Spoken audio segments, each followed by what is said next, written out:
Pre, wait lang ha. Ako na to. Ako pumindot ng number nito ha. Paborito ko kasing kanta to eh. Pre, Bakit? kwenta? Go. Pre, seryoso ka? Yang baraman kanta kakantahin mo? Sintonado ka pa sa jeep na walang preno eh. Tumahimik ka. Ayos lang yun, pre. Inuman na naman to eh. Trip-trip lang naman. Hindi naman ako sumasali sa The Clash. Ay, hayaan mo ako na lang ganda-ganda ng boses ko. At least ako, mabibigyan ko ng hustisya tong kanta mo. Nakalimutan mo ata uminom ng pills, pre. Parang kumayang mo. Kaya pre, Uy, pre. Sandali lang ha. Medyo nakakapikon yan ha. Ako bumili ng kanta. Respeto naman, no? Wala namang agawan. Tapos ang tagal-tagal ko naghintay ng numero ko. respeto? Masyado kang mareklamo, gusto mo na umuwi?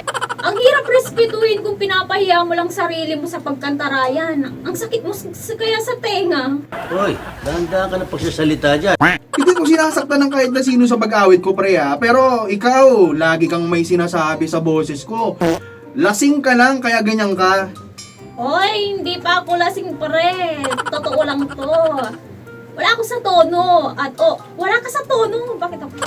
At minsan nakakairita ka. Emotional, damn it! Ganyan ka na lang lagi. Feeling bida. Teka lang, pre. Ingat ka naman sa mga binibitaw mong salita, ha? Mic lang to, inuman lang to, pre.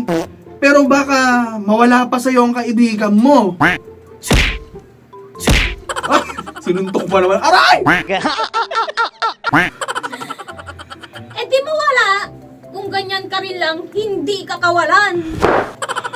Grabe siya. Grabe siya. At ang score ng kabarangay natin ay practice makes perfect.